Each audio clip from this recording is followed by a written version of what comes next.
With LEGO Star Wars releasing its new summer wave of sets, fans have seen plenty of highs, but also a few lows.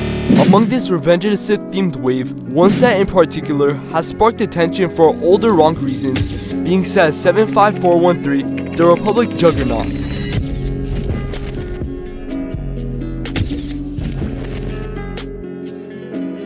To put it simply, the vehicle and minifigure selections don't really align. The set is based on Revenge of the Sith, specifically the Order 66 sequence on Magito. In that scene, the main vehicles shown are the Octoptara Tri-Droid on the Separatist side and the UT-AT on the Republic side. The clone turbo tank, also known as the Juggernaut, was primarily seen on Kashyyyk, not Magito. That leaves a fair question: why did LEGO choose the clone turbo tank for a Magito base set instead of the more scene-accurate UT-AT? Well, a user by the name of CaptainRex101 on Brickset addressed this issue in an article with the designers titled "Where is the LEGO Star Wars UT-AT?"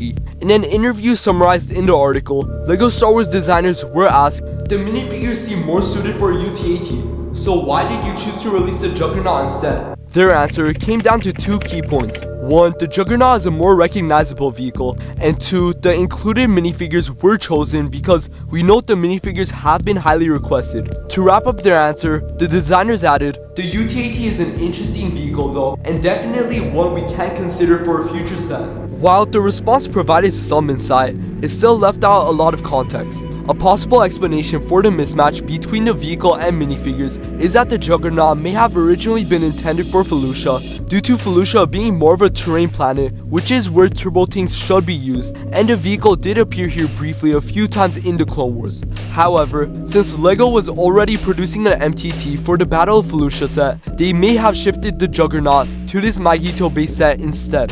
Additionally, another possibility is that LEGO may have avoided doing another Kashyyyk themed turbo tank due to the fact that two such sets have already been released in the past and they wanted to make a new minifigure lineup. The most likely reason behind the usage of the Juggernaut though is marketing.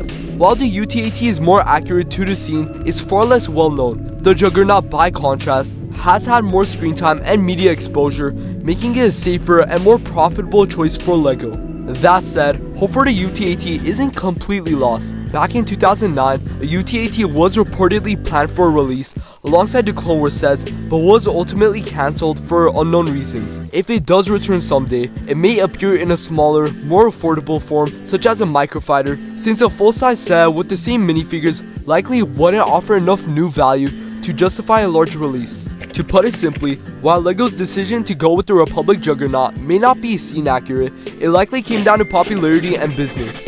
The UT-AT may have been sidelined this time, but its chances of becoming a future set, especially in a smaller format, are still alive. Whether LEGO will take that step remains to be seen, but for now, the community continues to hope.